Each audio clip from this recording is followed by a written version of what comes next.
246CR Christiansburg. ESPN Radio Sports Center.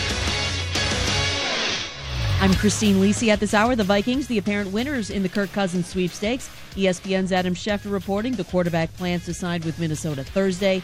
3 years, $84 million expected, fully guaranteed. He'll be the highest paid quarterback in the NFL. ESPN's Bill Polian. The old general manager in me gets a little bit stomach upset when I hear fully guaranteed contract. Here's the problem for the league. Kirk Cousins is not an elite quarterback.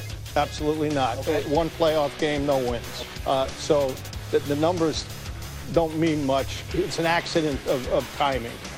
Schefter also reporting quarterback Sam Bradford intends to sign with Arizona, 1 year, $20 million with $15 million guaranteed. Receiver Danny Amendola intends to leave the Patriots to sign a 2-year deal with the Dolphins. NBA Spurs forward Kawhi Leonard will not return from a quads injury Thursday versus New Orleans. He's played in just 9 games this year because of that injury. The madness is here. Sign up for ESPN's Tournament Challenge on ESPN.com or download the Tournament Challenge app and fill out your brackets. You know, when something's so obvious they call it a no-brainer? Well, here's the big one. Barbasol is finally making razors. Introducing the Barbasol Ultra 6 Plus. It's got 6 ultra-thin blades for a close, comfortable shave. You can go to Barbasol.com right now and save some money. That's a no-brainer, too. It's time now for The Drive. Alrighty then. On ESPN Blacksburg, 93.1, 97.1, and live on the web at ESPNBlacksburg.com. It's The Drive on your local radio station. We are ESPN Blacksburg, and a good Tuesday afternoon to all of you. My name is Paul Van Wagner. B-Rye is out this week, so if you want to take part in the show, best way to do that is simply to text us. The number is very simple. It is 866-961-1430. 866-961-1430. Love to hear from you today. If there's something on your mind, just hit us up with a quick text message, and we will be happy to answer any questions that you may have or address any concerns you may have. Drew, our intern, is hanging out here today, nostalgically wearing his Peyton Manning jersey, hoping for better times in Denver. Yeah. So, Drew, I got to ask you, man, you are a Hokie basketball fan. You are soon to be a Hokie alum. You love your Hokies. Did you pick them to win it all in the NCAA basketball tournament? No, one win. All right, yeah, I'm a huge Michigan fan. I love the Wolverines. I also did not pick them to win it all in the NCAA basketball tournament. Scott Nason is joining us. He likes Michigan State. Scott Nason, did you pick the Spartans to win it all in the NCAA basketball tournament? First of all, good afternoon, gentlemen. Thanks for having me on. And I did do a little bit of a different strategy than those brackets of past years. Normally the teams that I do follow, that I root for, I don't pick. This year I did. I took Michigan State to win it all. Oh, boo. Boo. Come on, you're better than that, Scott Nason. All right, so... Well, Go ahead. You know, just looking at the brackets, I mean, obviously Michigan State is in the Midwest, and there are some heavy hitters in there, Kansas, Duke, to name a couple, but I like this team. I like where they're at. I mean, yeah, the Big Ten tournament, you know, who cares? That was 2 weeks ago. That doesn't matter. Nobody remembers who wins conference tournaments. Nobody remembers who wins regular season conference titles. They only remember who holds the trophy at the end. And Michigan State has been 18 years, been a long time. They're due. Untrue. I remember that Michigan has won the Big Ten Conference tournament trophy not 1 year in a row, but 2 years in a row, Scott Nason. Well, when you have your banners from past years taken down, and I probably shouldn't say that too quickly because that could go against me here pretty soon. But that tends to happen. You do remember those minor conference tournaments over the major banners that somehow were up at one point and then taken down a year later. So I'm just going to ask you. Let's talk about the big wins that the Spartans have so far this year. Talk about their big win against Duke. They did beat North Carolina. They did beat Purdue, 2 teams that are number 2 seeds. So those are some big wins there. Other than that, Paul, they didn't really have a whole lot of signature wins. But you know what? You beat most of the teams on your schedule. That game against Duke was back in November. Games don't matter as much then. It's what happens in March. And Tom Izzo has a way to get his team to the promised land. Doesn't win a lot once it gets there, but he gets them there, and I think he gets them there again. How do they do against Michigan this year? Again, you don't really look at regular season victories here. What in a couple weeks? I mean, yeah, they slipped up once, maybe twice against Michigan this year, but the grand scheme of things, they got a good seed. They got the home court advantage for the first 2 rounds. Michigan has to go to Boise or Wichita, wherever the heck they're going. So I think Michigan State's got to be pretty happy with where they're at, all things considered, because there's been a lot of turmoil during the season on and off the court. Drew, as a disinterested third party, does this all sound like excuses from Scott Nason? Kind of. Okay. I have a question, Scott. How far do you have Michigan going in your bracket? Oh, good question. I have Michigan going to the Elite Eight in the West. I did have one bracket that is a bit of a surprise. I have Gonzaga coming out of that bracket in the West over Michigan. That's my other upset team to get to the Final Four. I do have Virginia and Villanova on the other side there, the 1 seed. But I got Gonzaga and Michigan State in the final. Hey, it may be crazy, but I guarantee you probably nobody else has it. So if it happens, I'll claim victory if nothing else. Yeah, that is true. And didn't you 2 years ago? Didn't you win this or finish? You finished in the top 3. I know that. Yeah, I think it was it might have been 2 years ago. So I've good brackets some years, bad brackets the next. If I could just survive the first week, heck, if I can survive the next couple of days, I'm happy with some of the brackets there. I'm excited about the Blackbirds and Highlanders guys tonight. I mean, LIU, Brooklyn, and Radford, that's must-watch, must-see TV. All right, so that begs the question. Are you actually watching play-in games? Because I consider myself to be quite the sports fan. I probably am not watching play-in games. I might watch a little bit of the 11-seeded games. I mean, St. Bonaventure, UCLA, Arizona State, Syracuse.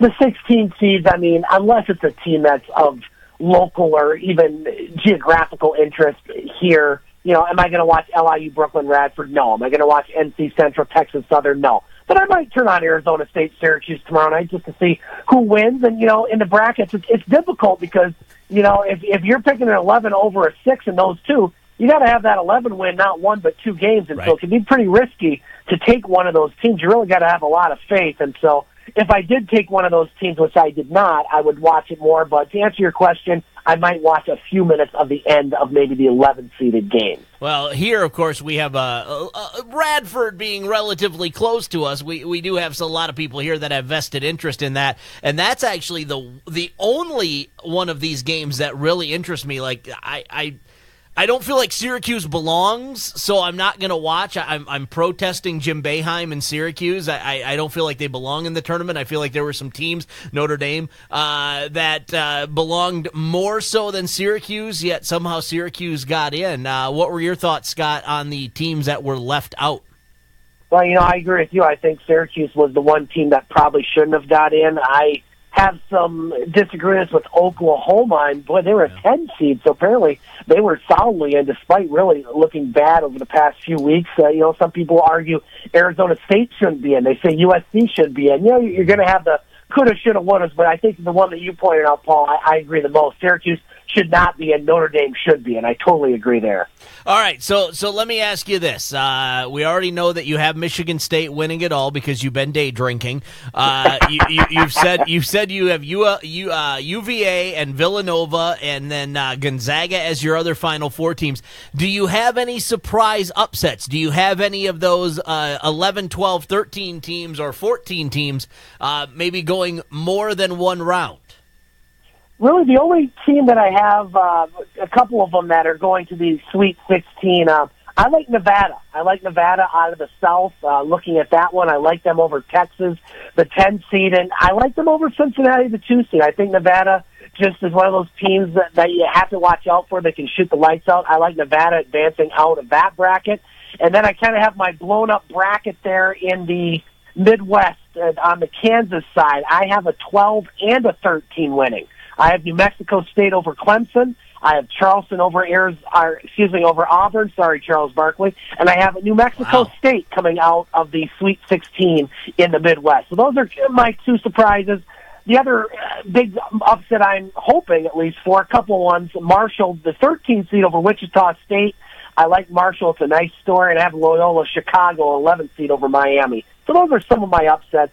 Also, a 12th seed South Dakota State. The Jackrabbits, I think, are going to beat a a pretty mediocre, in my opinion, Ohio State team also who beat Michigan State, I might add. It would not hurt my feelings at all to see the Jackrabbits knock off the Buckeyes. And actually, coincidentally, in our mascot bracket, they did just that, Scott. Very good, very good. I like it. Yeah, absolutely. What about this time of year? I asked this question to the guys yesterday, and I posed the question like this.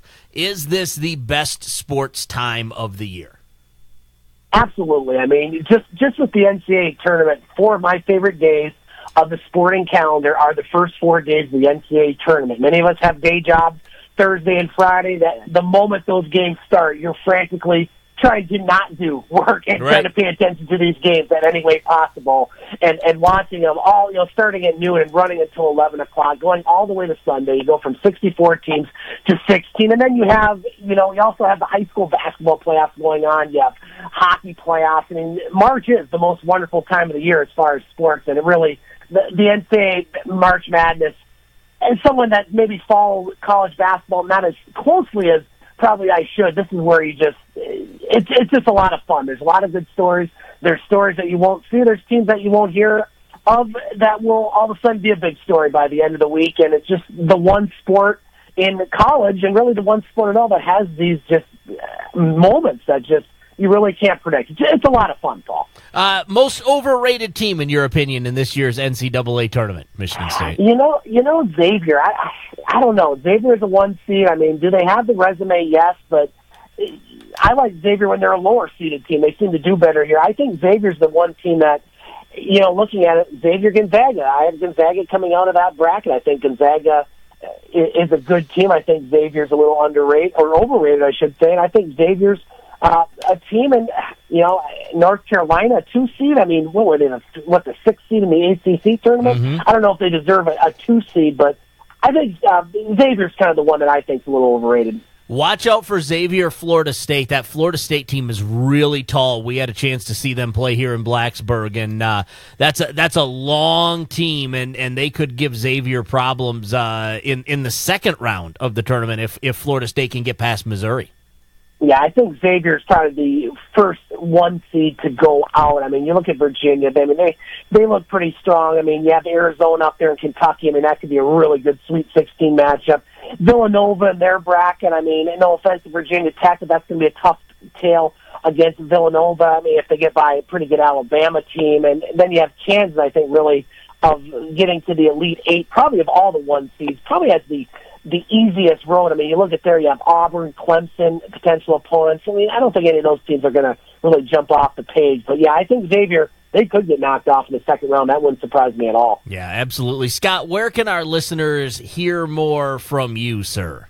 You can go to the podcast page of my sports show, The Game. We'll be putting a brand new edition up here tonight. As a matter of fact, talking more about NCAA March Madness and other sports-related information. You can find it at thegamesportshow.podbean.com. Please tell me Dave McKeag is talking NCAA basketball. No, Dave's taking the night off. It's just me and Butch. Dave's got to go prep his hair for a big photo shoot this weekend. Yeah, that's probably better. That's probably it is. It really is. Scott Nason, as always, my man, thank you very much. We appreciate you doing this. Look forward to chatting with you again next week. Gentlemen, thank you, and hopefully my Spartans are still around next week in the NCAA tournament. Thanks for having me on. Oh, I hope not, too. All right, Scott, we'll talk to you soon. Bye-bye. Thanks, guys. Bye. There you go, Scott Nason. So, Drew, I got to ask you, Scott's got the Spartans. Who you got? Who's your future champion?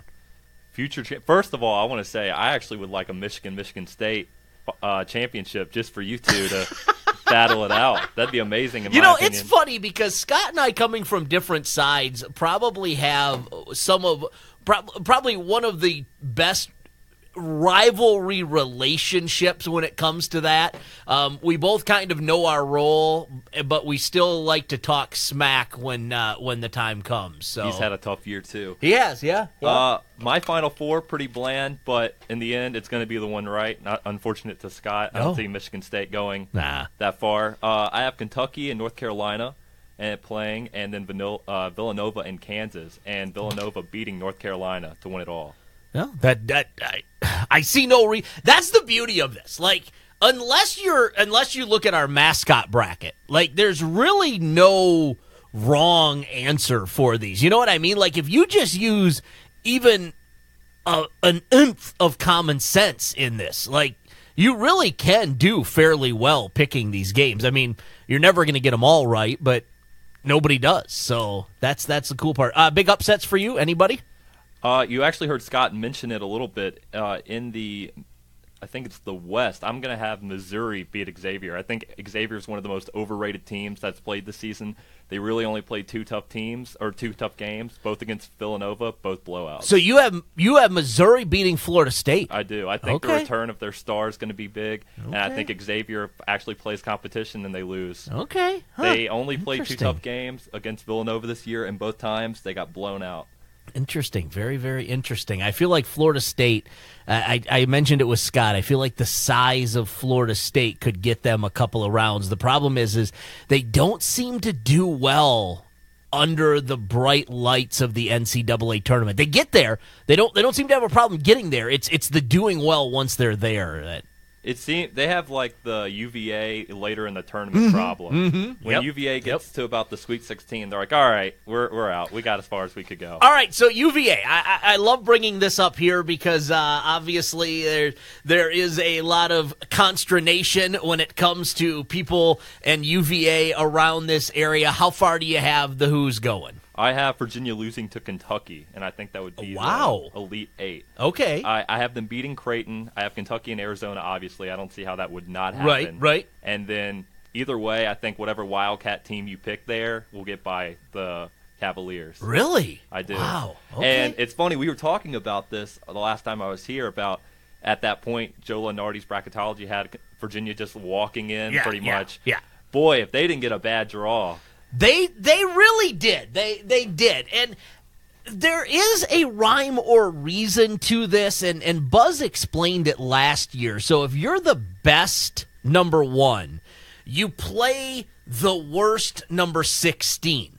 But kind of as you go through, because you then end up with, at some point, you're going to end up with the best 4 and 5 if you're the best 1. And I think that's the situation that UVA has run into. That, they've got the worst 16, and they probably have the worst 8-9.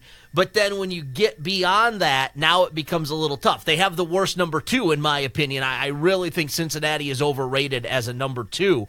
But you've got the best 4 and 5, and you're going to have to somehow fight to get through that. The only thing you can hope if you're UVA is that when Kentucky and Arizona meet each other in the round of 32, that they beat each other up so bad that there's just nothing left for UVA. Honestly, the thing that worries me the most looking at their part of the bracket is I really hope from a fan's perspective that we do not get Cincinnati, Virginia. We were talking about this off air. Yes. That would be one of the most boring defensive games that has ever existed. Cincinnati. First one to 25 wins. All right, let's get it. First one. Cincinnati's only giving up 74 points a game. Virginia 67 points. Cincinnati hasn't given up more than 61 points in their last 5 games. That game would be horrible. I don't know if any of our listeners or you remember, but when Virginia played Pittsburgh in basketball, it was like 30-something to 5 at halftime. Yeah. No one wants to watch that. No. And potentially you could end up with that. I don't think it will happen, but potentially you could end up with that in an Elite 8 game, and that would be a terrible Elite 8 game. We'll take a quick break. When we come back, we'll talk a little bit about the ladies' tournament. I said it last year. I'll say it again this year. I'll continue to say it. It's UConn's tournament to win. Give me a reason why they won't. We'll talk about it next. It's The Drive. ESPN Blacksburg. We speak. Touchdown!